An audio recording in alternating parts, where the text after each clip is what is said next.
Okay, I will, it's my sort of privilege to introduce some of the work that is ongoing at the Centre for Risk Studies. This afternoon, the showcase is actually going to be highlighting and presenting the research in detail. So it's not my job to steal the thunder of the research team that's going to be presenting, although I have stolen most of their best slides. So they'll have to kind of deal with that. At the Centre for Risk Studies, we actually have a number of kind of research themes, of which today we're focusing on one of them. So we actually have this whole concept of trying to put together an entire risk landscape. What is the multi-threat catastrophe risk?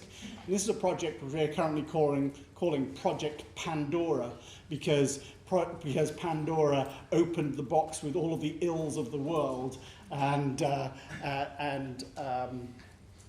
kind of caused all the catastrophes for the rest of time. So trying to understand what was in that box that Pandora opened is a whole kind of research track. And I'll come back to talk about how that kind of influences some of the work in FinCat. The second one is technology catastrophe risk. A huge amount of the new and emerging risks are technology oriented. So these are things to do with cyber insurance, cyber risk, technologies, solar storm, and other kind of things that are impacting infrastructure and our ability to run an increasingly connected kind of universe and economy. And the third one is the deep financial underpinnings of each of those. And then we have a whole track which is really about understanding, kind of developing methodologies to underpin that and stuff. So these are our research tracks. They are, of course, systemically linked. They each feed into each other, and as you know, part of our nature of looking at systemic risk, these are in fact, of course, systemic. So today is a time for you to interact with our research team. Perhaps I could ask the Cambridge Centre for Risk Studies team and its associates just put your hands up.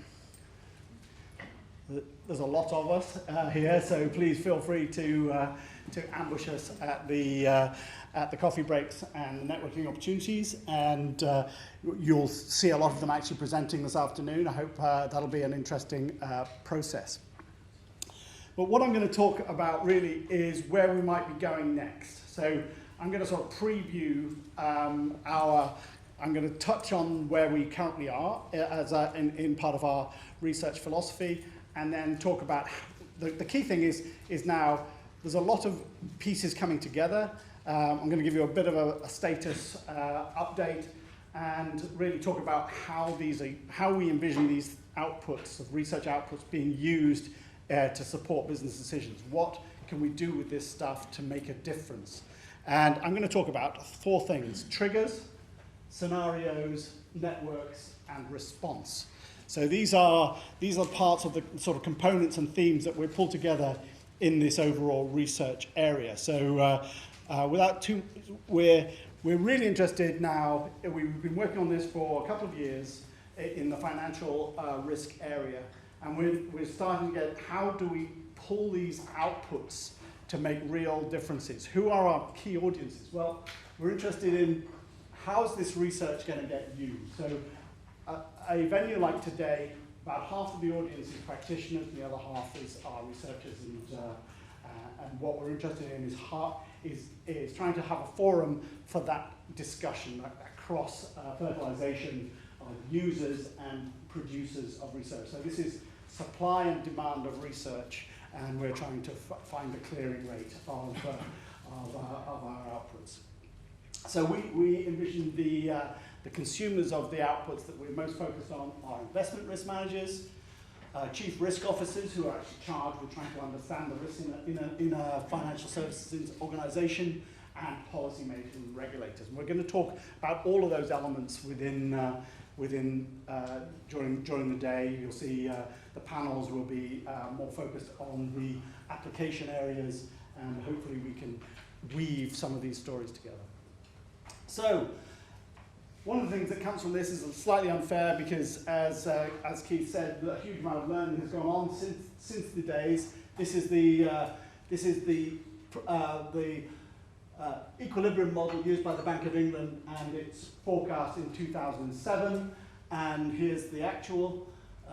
Slightly outside the bounds of confidence of the projections, and we can basically see that something different happened at this particular case, and I'm particularly fond of these three quotes. My favourite is this, the 1987 Black Monday, this was an event a long time ago, has a likelihood of 10 to the minus 148 in traditional random walk mathematics. Now that is, if that's a daily rate, 10 to minus 148 is about 3 times the length of the known universe. So it is actually a very unlikely event. So we can see that there's a sort of mode of traditional models that work well during one particular period, and then a phase shift that changes into something different. So that phase shift is what we care about. We're interested in this overall risk, and this is a very different process. And in mathematics, this is known as bifurcation theory. So this is where you switch modes, and that's known as catastrophe analytics. So in our research track, we call this financial catastrophe, or FinCat.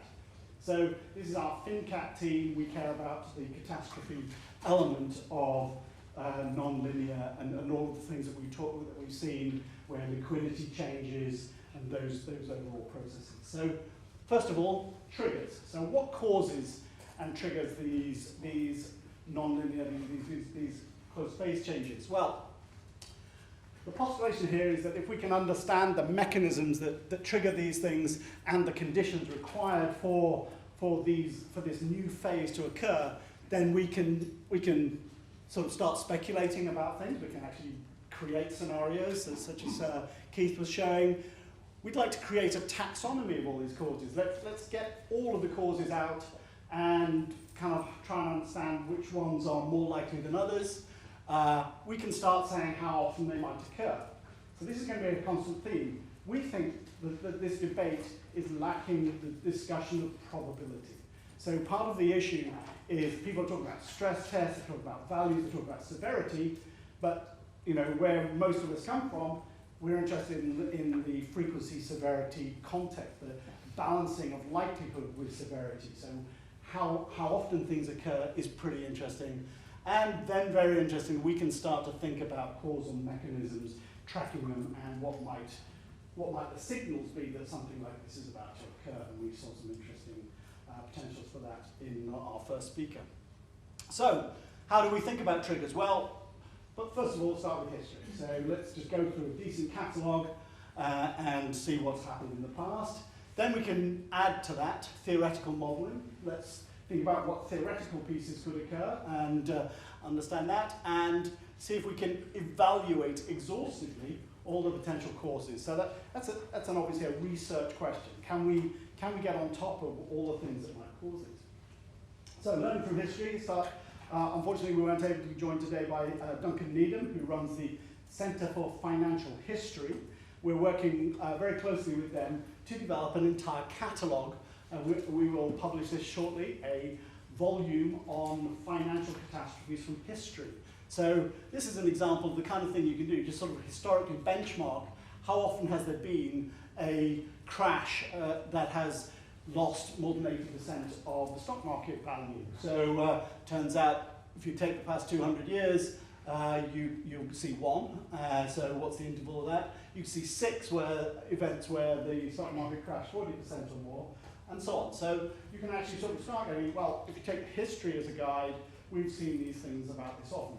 Of course, the whole world has changed over the past 200 years, so we're not going to be really able to apply these. We need to sort of think about, well, what does this mean? What caused those in the past, and how likely are they to occur again in the future?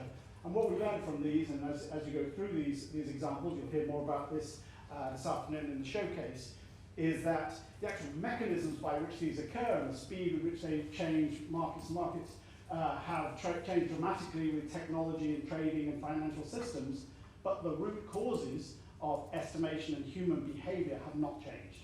So we would argue that many of the causes we've seen throughout these 200 years are actually still valid today as potential triggers of future events. So that is a strong kind of hypothesis, but when we read the publication and make up their own mind.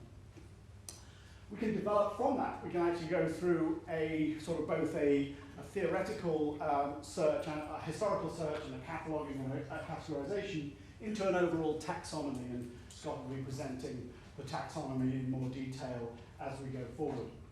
So there are various key causes that kind of drive crises of different flavors. They will actually have different shapes and characteristics. So what we've done is to try to pick out certain characteristics which we think are interesting, the way that they behave and structure, and boil those into scenarios. So scenarios are examples where we're trying to take the taxonomy and tell stories that will illustrate how these things might play out. And today we are publishing our first four of these financial scenarios. These are available. They're online to be downloaded from our publications website as a PDF. There are some examples of printed versions outside. Please don't take them away. We've only got a limited number. We have a small print budget. But if you could have a look at them on the table outside. But they are now available for consumption. And I commend them to you. Very interested in further feedback. They've been through quite extensive review and outreach. But please do to have a look at those. And I'm not going to go into them. You'll hear each of these will be presented this afternoon in the showcase, and they are pretty interesting little stories and explorations of the way that different types of crises and stresses can play out. And we've picked a severity, in fact we've picked 3 severities for each one. There are variants of each one, and we try and go through how that all links together. That's just part of the research output from the centre. This is our sort of our overall bench of new outputs. As I say, this is the publication range. So what we're showing here are examples of sizable impacts on the overall market. So some of these are endogenous events that have occurred from the way that the financial system actually operates, and some of them on the top are exogenous. They are shocks from outside that have just arrived because of geopolitical events or other pieces. And as we go forward, we can start seeing that for financial shocks, we expect about 90% of the major financial shocks that we see in the markets and through history to be these endogenous things. The system itself grows and has cycles and boom and bust. And then about 10% of the events that we see that ripple through for severe impacts are these exogenous shocks from outside. But we can actually go through a pretty exhaustive list. And this is an example from a project. This is our Pandora project, if you like, where there are models for all of these things. We can actually see how often they cause trillion-dollar losses. And that turns out to be a threshold over which, if an event causes more than $1 trillion of economic output, it then causes a systemic bubble which flows through the overall market. So those are the key things. We're trying to find all the events that would cause big, severe losses to the market. So how do you use this? Well, obviously we're very interested in scenarios. We will come back to scenarios and stress tests. There's a panel discussion later on, and coming to talk about how we use stress tests. But obviously, financial services companies are required to hold capital for them. You're required to do this in Basel III when that comes into place.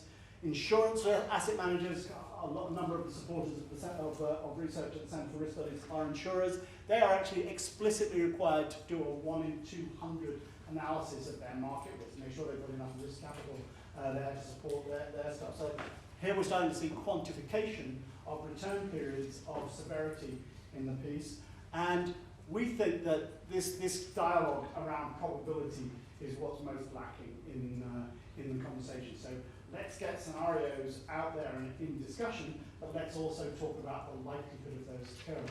So we found that that's a very valuable part of the piece, and until we actually become explicit about this is a scenario with this return period, we're not going to make a huge amount of progress. You'll always get the kind of controversy that is linked with these stress tests. A stress test where everybody passes, people says, oh, that's not strenuous enough. One where people fail, they say, oh gosh, our institutions are failing us, they're all rubbish. And so you can't win with a stress test that isn't defined around probabilities. So, how do our scenarios compare with stress tests that have been imposed? Well, here's the Dodd-Frank stress test of 2015. It required a stock market drop of 60%. You saw the probabilities that we estimate from historical of how often that's been occurred, combined with a house crash of 25% and an unemployment rate of 10%. So we've got a bunch of different scenarios, and we'll be talking about them this afternoon. But where they're red, these are the combined. This is the combined probabilities, or the thresholds that we kind of imagine happening from these are beyond those stress tests. So we don't see a scenario where those three are that aligned for all sorts of causal reasons. But coming up with things which are coherent, so the parameters that we stress are actually make sense from a logical process, and the process drives the linkages of those, is absolutely key. So making stress tests coherent, realistic, is pretty key. So what might a financial cat model look like? So this is, as I say, this is more of a view out into the future. Well, from catastrophe modeling, from natural catastrophe point of view, we think about 10,000 events are required to capture the spatial and temporal variation that is likely that you need to sort of care about for portfolio management of insurance. So my kind of expectation is we probably need to create about 10,000 kind of events in a stochastic process to be able to describe the entire kind of universe of potential catastrophes, and each of them will need to be probability weighted robustly. They'll need to be able to tell different stories. So this event that I'm worried about at my 100-year return period, that's an asset bubble. This one at my 50-year return period, that's a high inflationary spike. And this one's a currency or a sovereign default one. So being able to tell the stories and understand how those might play out in different flavors is going to be absolutely key to the implementation and use of an integrated financial catastrophe model. And make sure that benchmarks back to the probabilities, because that's when you have the dialogue that gets interesting. So, and just as a touch back to the insurance community, which is where they are both paying out for the physical components of a major catastrophe, as well as having it impact their asset portfolio. These are events that we think will cost more than $1 trillion in terms of loss, and they will impact the market. And the kind of standard assumption in the insurance world is that natural catastrophes are nicely decorrelated from financial markets. We've not seen many market movements caused by natural catastrophes. Most natural catastrophes have a nice reconstruction cost boost to the economy, and therefore it's actually quite a positive thing to destroy capital from physical assets from time to time. It's of course very large limits to that, and these are examples of ones where we actually lose $1 trillion of economic output as well. So these actually cause market downturns. So you can see we've actually done some modelling here, driven most of this, where we actually come up with how much GDP would it destroy if it occurred, and in addition to what is the ground up dollar loss of replacing all the pieces. So there are events in this catalogue that actually do cause market spikes. The third piece to talk about is networks, because the key thing is that everything is connected. The reason that this is a problem and is hard is because everything is so interconnected, and the way that the world works now is very different from the 19th century. Many of our examples are from the failures of markets in earlier times when things were not as well connected. So understanding networks is pretty key, and that has been a key theme of the research here. We've run a couple of years. We have now an annual conference on financial risk and networks. This is a conference series. It happens in September. We had a great one a couple of months ago. So we already have a provisional date for that for next year, so get it in your diaries. We'll be sending out a save the date for that shortly. We do this in collaboration with a new journal that Kimmo Soramaki and others have started up called the Journal of Network Theory and Finance. So this is understanding how networks play out, absolutely critical. We have put all the proceedings from that recent conference online, including a large number of videos and recordings of the actual presentation itself. So it's one of our first major proceedings publications. So there's a lot of material online, and that's been a labour of love by our team to get a large number of presentations up. And it's been a well-attended and key components. It also includes something I just want to draw your attention to, the Cambridge Prize for Financial Network Visualization. One of the things about networks is they're really complicated, and trying to understand them is difficult. Actually, visualizing networks is pretty key. So we've encouraged our presenters to all come up with lots of different ways of viewing these networks to tell stories. And so our prize is actually for visual presentations, and we'll come back to that later in the day. Networks are important because of contagion. This is another sort of key theme, that basically behavior makes interrelationships between organizations is what's driving these things, and knowing how they're connected is pretty key. And understanding then how contagion works is absolutely vital to the whole piece. We don't understand contagion. It isn't well understood, and even the governor of the European Central Bank can't predict what's going to happen next when something happens. So understanding that and getting better handles on contagion. And I also say that as we've been working on this for quite a while, we tend to assume that everybody kind of gets the concept of contagion, and that it is something that everybody sort of cares about. When we sent our asset bubble report out for review, I had this email from a responsive part of the review from a major US financial services company saying, I don't get it. I don't see how a property shock in China could destroy value and has anything for me personally, because I don't invest in China. I don't have any property on my book. I don't have any Chinese property on my book.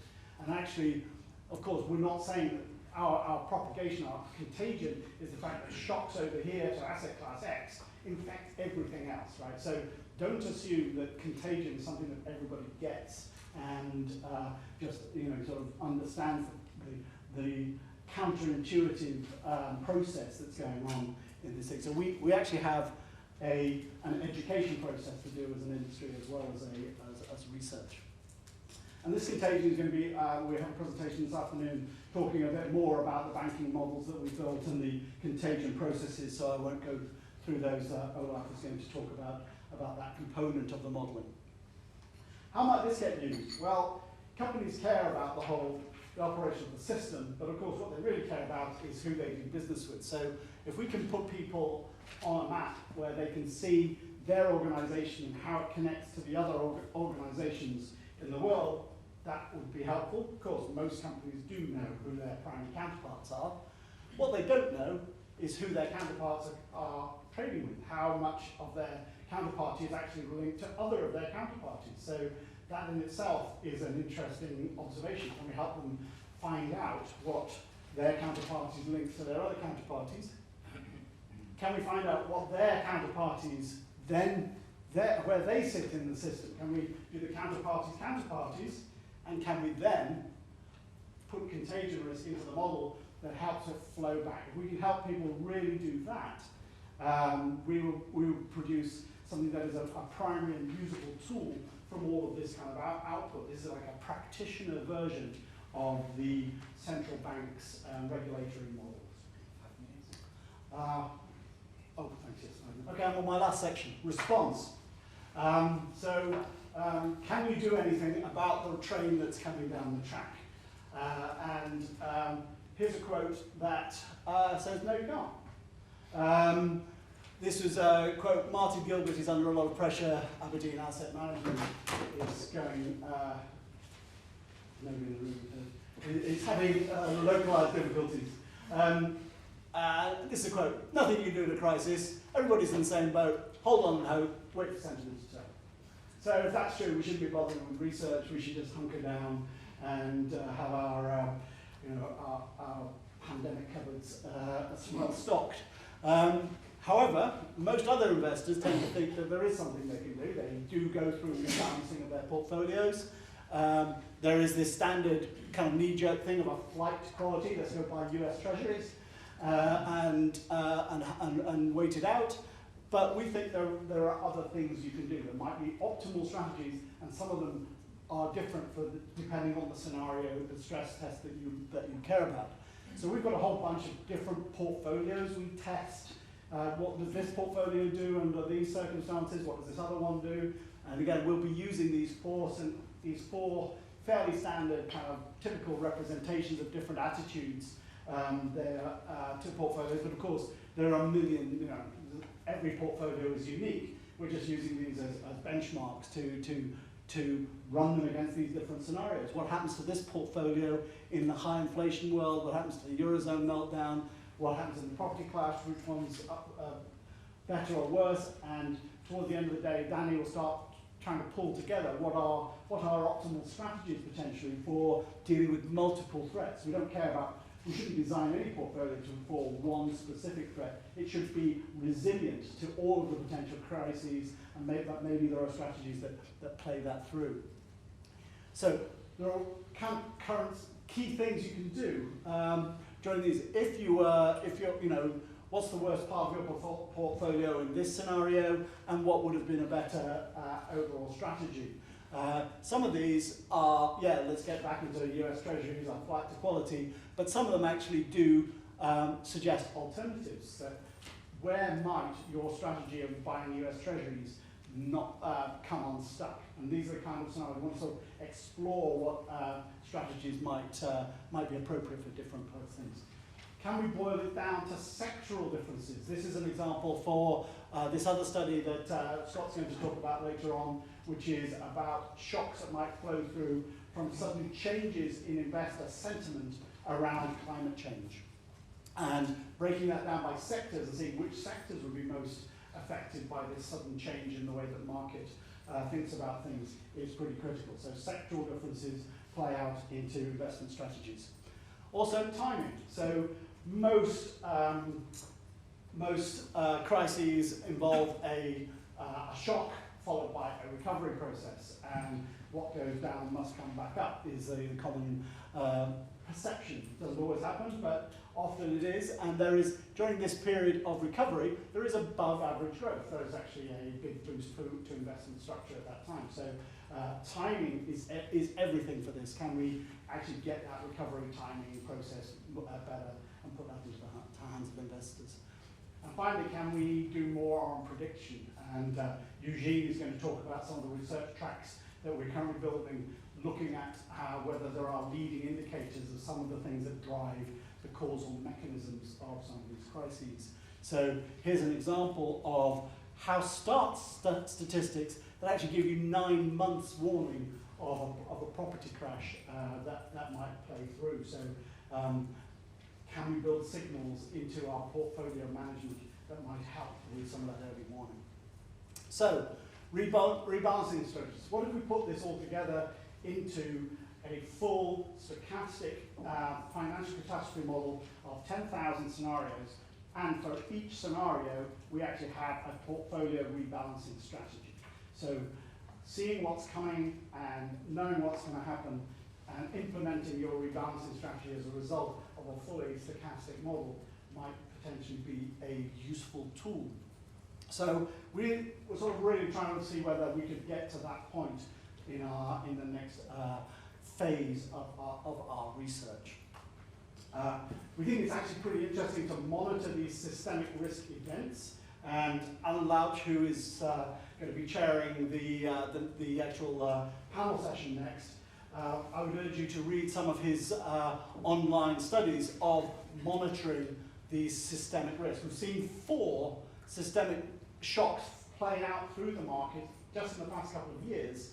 So we actually think this is worth doing at a frequency there are events that drive systemic shocks through the financial markets at a frequency that makes it worthwhile monitoring and building kind of systemic risk monitoring systems that enable and some of this kind of response planning. So, in summary, we think that when we put all these stuff together, financial threats are actually one of the greatest risks that we face as a kind of a community. When we put all of the models together, this is the one that destroys the most economic value across the piece. So everyone should care about them. It's your pensions fund, not just your bank problem. And we think that obviously just building up the right tools to be able to manage this particular huge kind of white whale that we can spot here. So we're totally dedicated to that. And we think we can help the financial services industry do a better job and empower the key practitioners. Thank you.